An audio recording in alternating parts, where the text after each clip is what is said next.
Hello and welcome back to another podcast. In today's episode, we're going to be discussing about one of the Formula Students events, specifically the static event, the design event. And joining me today, I have a panel of judging experts who, without you guys, we would not be able to enjoy this event. No. Gentlemen, thank you so much for your time. Perhaps for our audience, just a quick introduction to yourselves, your professional backgrounds, and how long you've been involved as judges in the event, please. Okay, so my name is Neil Anderson. I'm the head design judge at Formula Student. I think I've been a design judge for 25 years now, since 2001. Been doing the head design judge role, I think, since 2003. As a lazy person, I'm now currently retired. Prior to that, I had best part of 20 years at TVR Sports Cars, principally a chassis engineering side, but TVR was a great learning curve where you got to play by doing. I was very lucky enough to have a company TVR which got the crap beaten out of it on the hill climb and sprint circuit, and I've actually genuinely the holder of 2 British national motorsport titles going back to that day of 95, 96. So I've been around competing, writing rules for motorsport and building, designing cars for that time. And then I had 10, 15 years as a civil servant in Ireland, which is a step change the other way. There you go, that's me. Fantastic, welcome. Thank you so much for joining us. My name is Gerard Sauer, and I came to the UK in 1970, having studied automotive engineering and lived and worked in Holland until that time. I studied internal combustion architecture as one of my specialties, and as a result of that, inevitably began building racing engines, first with karts, and then later on with Formula 4 and Formula 3, of course, in this country. Started a small company called Anglo-Dutch American Engineering with my American partner. And then since that time have done a number of motorsport programs for Mercedes-Benz, Rover and other companies in Europe as well as here in the UK. And then I decided that I'd polluted enough and I was going to go and move to the renewable energy side of things to pay for my sins, and have then since that time been working in fuel cells, hydrogen, and now today retired but heavily involved in solar panels. So right across the panoply. Wow, what a background. Welcome. 16 years in Formula Student. 16 in Formula Students as well. Thank you so much for your commitment to here. Great to meet you. I'm Willem Towett, grew up in Australia. My first wife, girlfriend at the time, wanted to go do motorsport. Who's going to build the car? That'd be me then. And fell in love with motorsport. We didn't last very long. I got really lucky. Came to the UK. Went over to France, to Le Mans, met my wife, Sue, 1982, fell straight away, still adore her, without her I'd be nowhere. Ended up working, doing some aerodynamics and ended up in Formula 1 and 30 odd years in Formula 1 doing aerodynamics.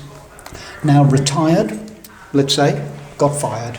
But then I'm in my 70s and, you know, retired from Formula 1, and love education, and I've been involved in Formula Student probably only 10 years or so, starting as an ambassador and then a judge and then a design judge, and absolutely love it. I think it's one of the best training grounds for engineers to teach them much more than theory, to teach them about the real world that there is on the planet.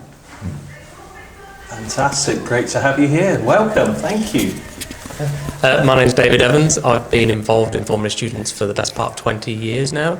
I was a competitor from 2004 to 2008, and then I've been volunteering as a judge since 2009, so I've done it all as part of the actual student experience all the way through to getting to be part of the judging.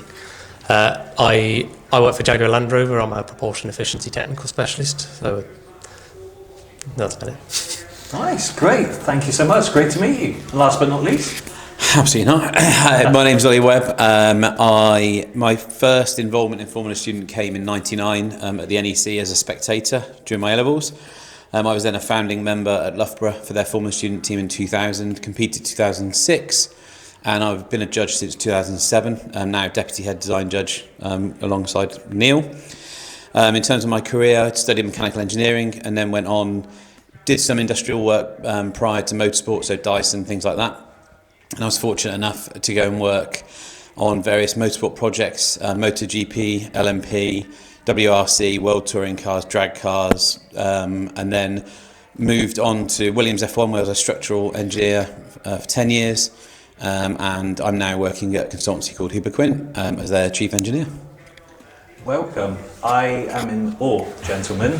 Who needs a learning resource centre? Who needs Google? Who needs Wikipedia when I have all this experience right in front of me here? Guys, great to meet you. Thank you so much for your time. So we're talking about the design contest today, this element of Formula Student. A lot of our audience are quite new to Formula Student. What would be the best way of describing the purpose of this contest? What are the students getting out of this, and what does the challenge actually consist of? So This is when Neil drags his soapbox out. it's not a soapbox, but I think the whole Formula Student event is it's fundamentally an engineering challenge rather than a motorsport challenge. It's the only reason the IMECI have involvement, it's educational. Right. And I maintain my involvement with this because I do not want to see it become overly theoretical.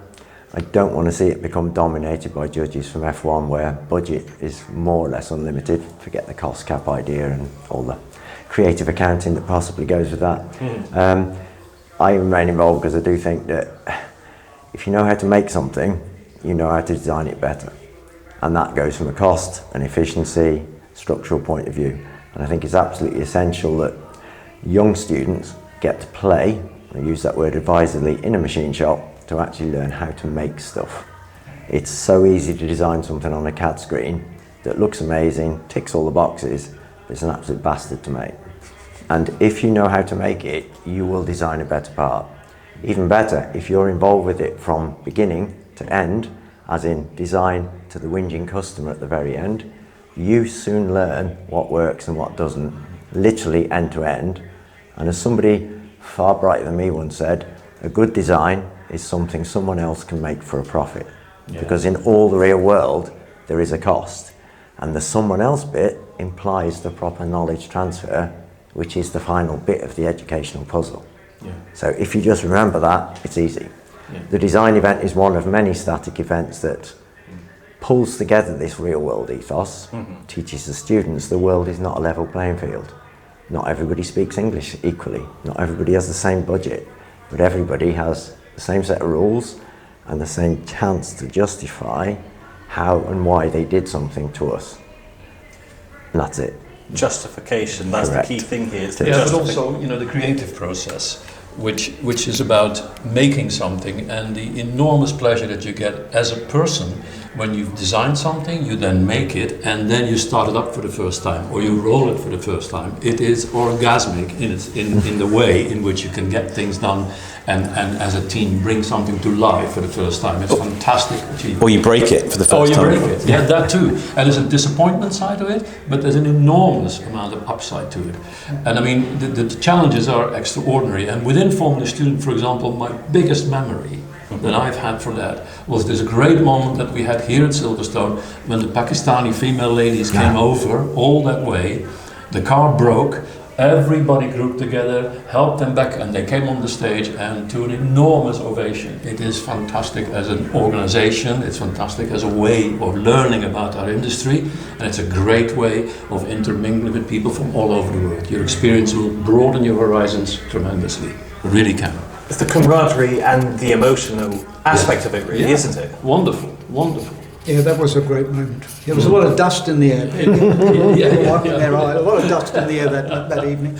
Yeah, Me too. That was a great moment. For me, one of the things I learned about the importance of good design from a really painful guy who I ended up taking into my department. He was a machinist, and every time my group would design something, he'd come up, "What are you boys doing? Why don't you dimension it like this? Why don't you design it like this so it's easier to make it do the same job, same weight?" But this competition teaches students that, and they get the opportunity of looking at all the other cars, because there are lots of cars here to look at, getting feedback from experts, and seeing a realisation of a product. And the design competition, it doesn't matter whether you're a small player in a massive team or a big player because you're in a small team. Sometimes it's almost an advantage to be in a smaller team with very few people. And for example, last year For sure. it was a really small team that won this competition outright, including the design competition. Yeah. I love to see that. Because so the budget you have doesn't stop you doing well in design. In design, we're quizzing the kids to understand. We're quizzing the students to understand their level of knowledge. Yeah, absolutely. I think one of the things to me as well with design judging is that it might be really interesting as to why a team has chosen a particular motor or chosen an engine or chosen a power supply or whatever it might be, but fundamentally we really don't care like what they've chosen. We want to know why they've chosen it, and that's what we really try to get the teams to cover, is to justify why have you got this motor? What motor did you look at? What powertrain choice did you look at? One of the questions, we're not asking it this year, but one of the questions we've asked in the past in the design final is if they've got an EV, why isn't it an IC? And they should know that. They should be able to say, well, do you know what? We looked at all the IC options, and our budget was this, and our capability was this, and our facilities. We want to know exactly why they've got what they've got. It's that engineering depth and justification that we're looking for. And in the pages of rubbish I've written and put on the internet that students don't seem to read, which probably teaches us why we're doing it this way now, because the modern generation of students have an attention span of 10 seconds or whatever it is.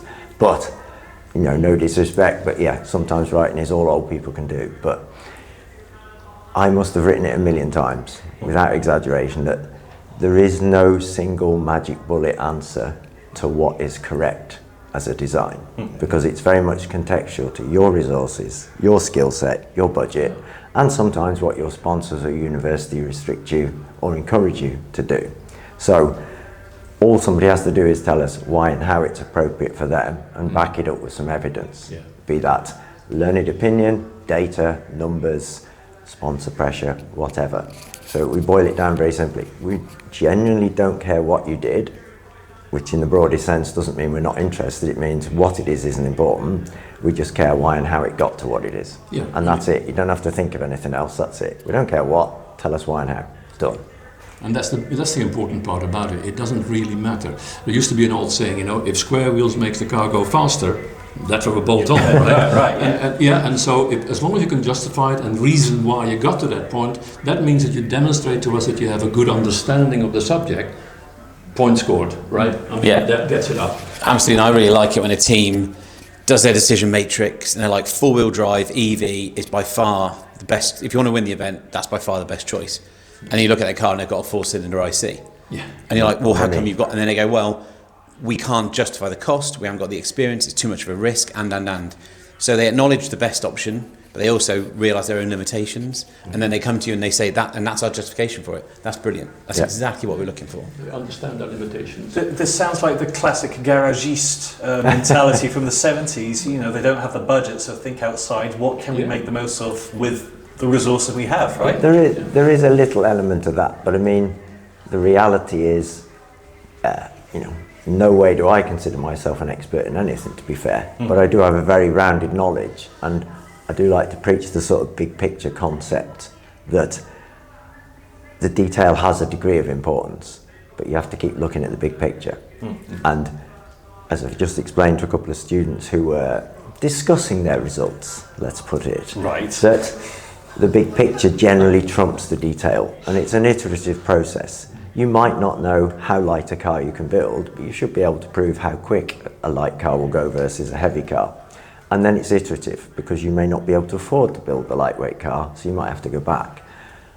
When the detail gets complicated, it's probably because your original big picture view was wrong. And no amount of tinkering after a point with the detail will fix the fact you chose the wrong mass to target in the beginning. And that isn't something you can do if you've never done it before. You have to take you can call it a best estimate, or you can call it a guess. But when you're first doing it, you've got to pick a number somewhere to start with. And of the thousands of design reports over the years reviewed, you can't do anything much with the rest of the decision process if you don't know the mass of the vehicle. That's it. It really, pretty much everything is linked to the mass of the vehicle, perhaps apart from the cost. And it's not that hard to No, estimate. you have to look at what others have done is your starting point, because that's probably all you have. Right. It probably takes a year of competing to refine that beyond, we saw what everyone else did, and they looked to be able, with that amount of money or whatever, to target that sort of mass. Inevitably, most people in reality will fail to meet their mass target unless they've been overly safe, Cautious, yeah. unadventurous, Yeah. unambitious. But I think we looked at 5 or 6 on their design spec sheet literally while we're doing results half an hour ago, and then you compare it to the scrutineering scales. Pretty much everybody is 10 kilos heavier than they said they'd be. And that's sort of just natural, and in a way it's sort of about right, because at least they had some ambition. And honestly, the balance, I suppose, is too safe, too ambitious. You're not going to get it right the first time. And also not to overcomplicate it. It's a big task to design a vehicle, and some people may think, my God, I'm never going to be able to do that, right? But all big walls start with one brick and work upwards, right? And so you got to learn about the fundamentals, which you do in the context of what you're learning in and around you. And then once you've understood the basic principles, you can also make something fairly simple without having to spend a huge amount of money. And that comes back to Ollie's point that, you know, we judge it on the basis of what's been made and what is understood to be made. Right. Yeah. That is the key. I really like that saying, and I think you've just got to be careful which brick you choose first.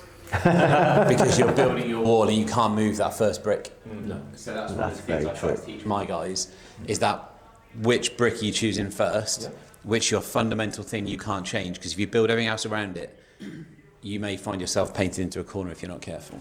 You know, and this is where we can upset Willem 4 against 1, because at the end of the day, About aero being bollocks. Or, utterly regardless of anything, if you're doing a Formula Student car for the first time, your aero should be limited to keeping it cool. It's a very good aero challenge. Willem will agree. If you've got a bit more budget, you can do something underneath the car because it's low down, it's light in mass, and reasonably low in cost. But the number of teams that get over ambitious, they see all the bewinged packages out there and everything and think they must have that. But the reality is, you can look at all the results forever and a day at most of the events, but particularly this one, which is partly because we're the first event in the calendar, so by definition the teams have had less testing. So leaving that to one side, if you look back at all past results, and we've said this for years, if you finish endurance, you'll probably be in the top 12. And what does that tell you? It doesn't tell you about aero, mass, power, anything. It says the big thing that matters, reliability.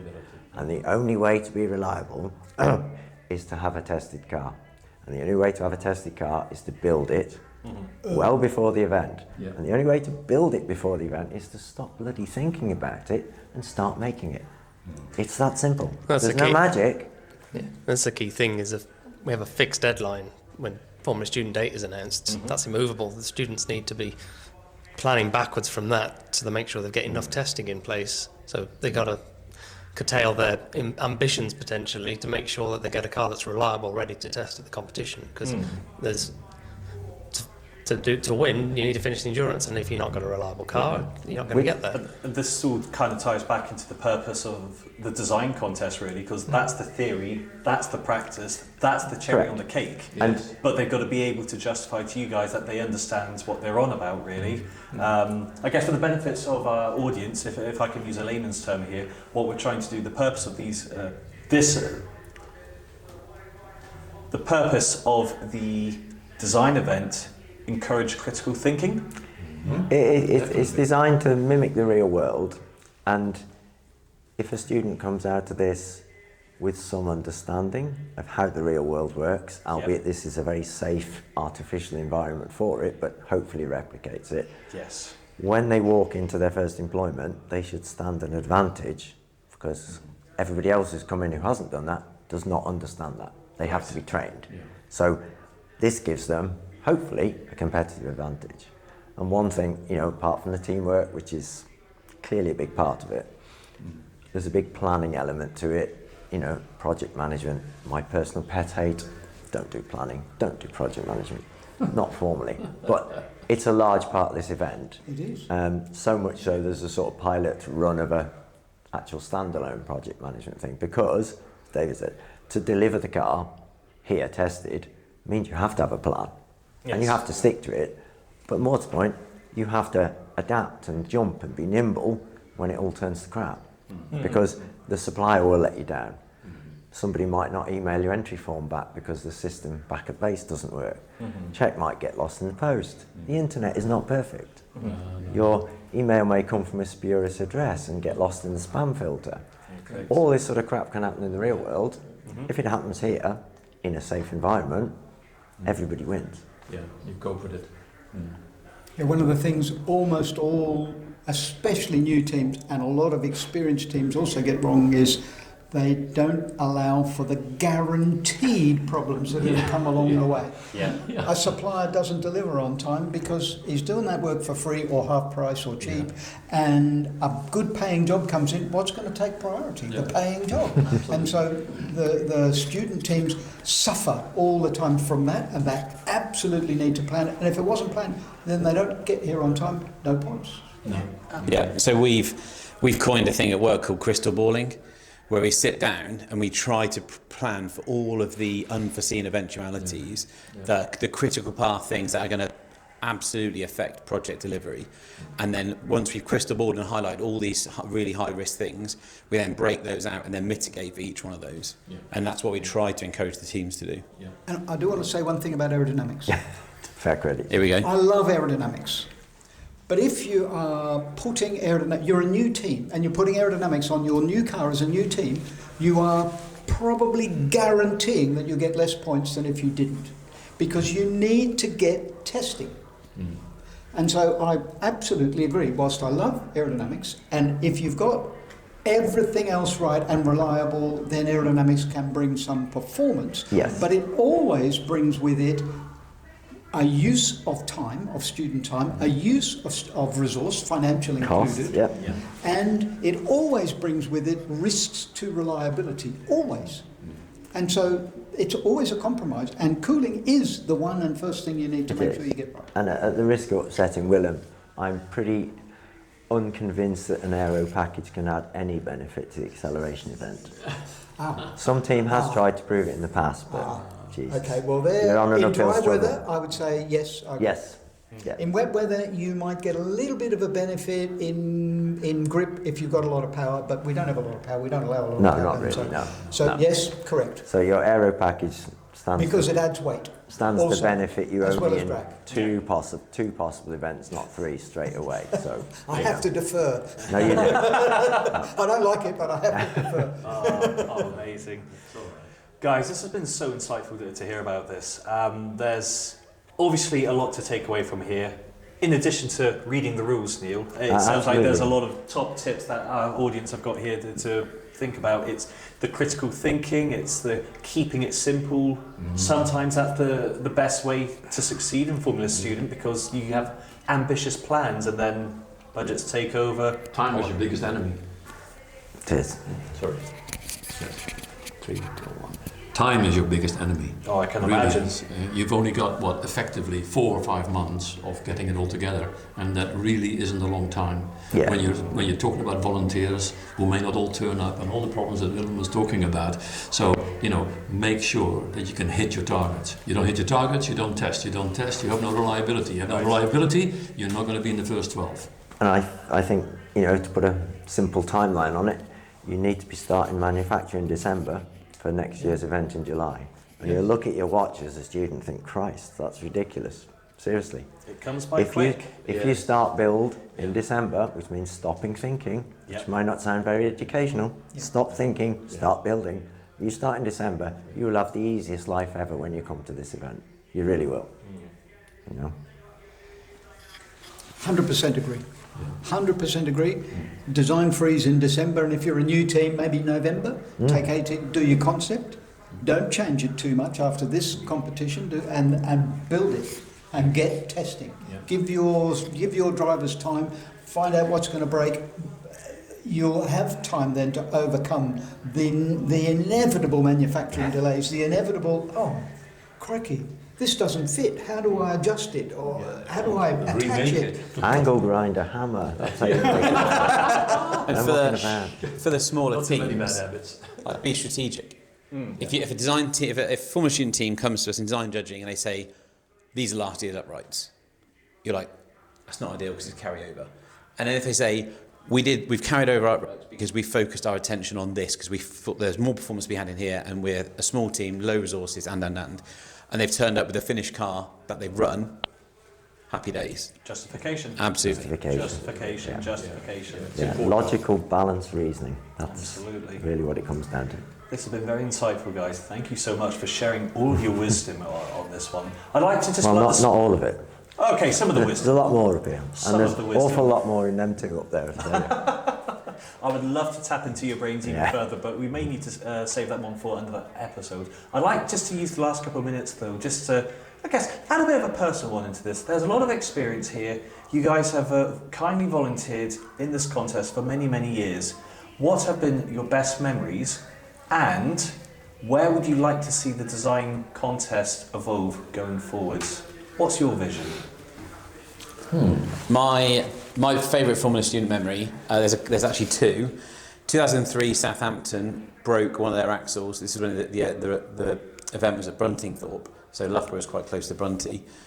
So I took their stub axle back to Loughborough, remachined it, welded it back together, and then machined it post-welding, heat treated it and brought it back to the event, and then they beat Loughborough in the endurance.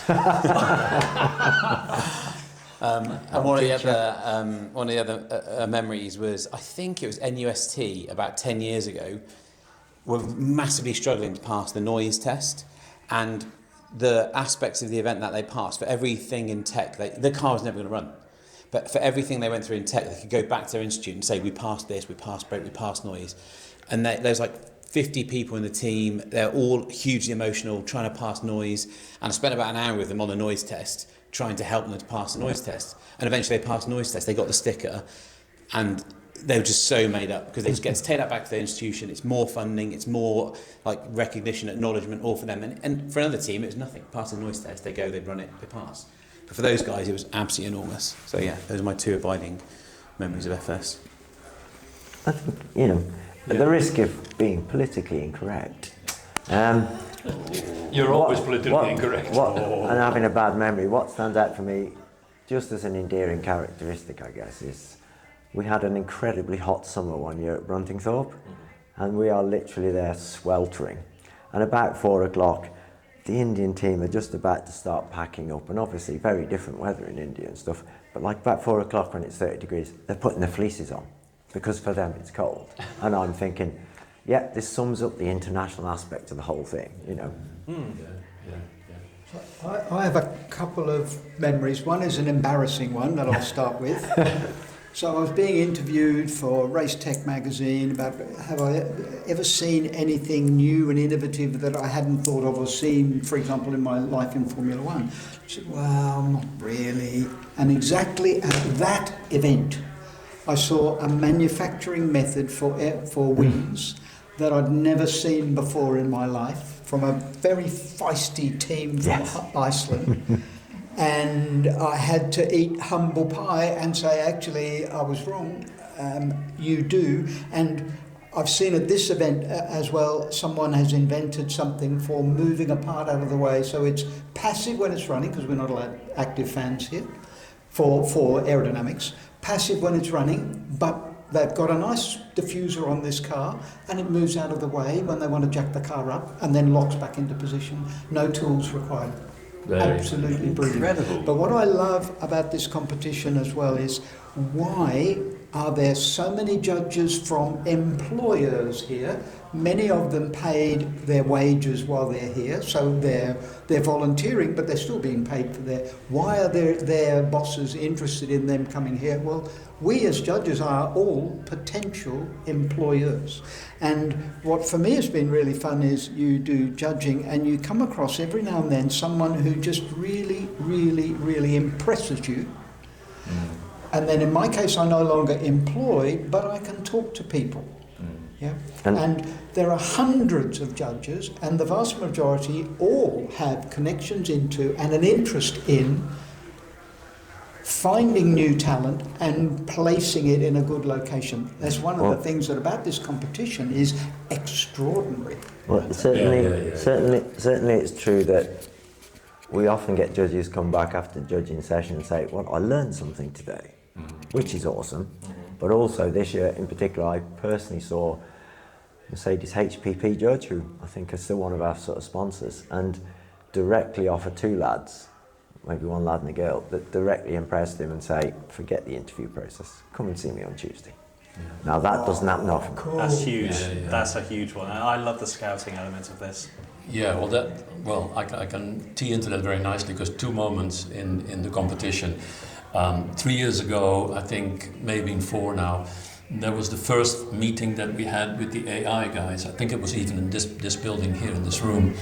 And we were sort of chatting before the questions started. And sort of, where do you want to work? And that kind of career-based conversation. They said, oh, no. And all 5 of them that sat there had already been offered apprenticeships at various places before the competition had even started, And I thought, my God, this is really an effective tool for an employer, it's amazing. And the other moment was, which, Neil and I always are hammering on in the Learn to Win, is, read the rules, do all the stuff, don't rely on the computer. No. It's an important tool, but like all tools, you have to use it correctly. Anyway, this particular team had designed the car, and they're all going away, and came into the brake test square, put the foot on the brake, both front wheels fell off. In front of the audience there. And I went over to him and said, he said, yeah, but the computer said it was all right, And I said, well, It's clearly not. But these little spindles that could hardly support a person were just not used to this kind of violence. Theory into practice again, Yeah, right? absolutely. It's always that. Test. And David, I'm going to give you the last word here. What was your favourite memory from this I struggle to think of a specific moment, but I think it's always great at the end of the competition when the team, even the last teams, are trying to finish endurance. It's what it means to them just to get over the line and finish, and with all the crowd, not just that university, but everybody just applauding, just to seeing that car get over the line. It might not be the best time, but it means so much to the teams just to finish every event. I also adore, the emotion you see in the presentations at the end of the competition, where people get their prizes. You just see the absolute joy, the celebration in the teams when they are successful. And that's when they're sober. I believe the celebrations in the legendary campsite when various quantities of alcohol might have been consumed are even better. I can believe that, but that is definitely a story for another day. Yes. As a former student as well, I can definitely attest for that. But to be able to achieve all of that, guys, you've got to nail the design first. And I hope from everything you've heard in this podcast today, gentlemen, thank you so much for your time. Really appreciate your insight. And enjoy the rest of the competition. Yes, back to results. Thank you. Thank you. Okay, grand.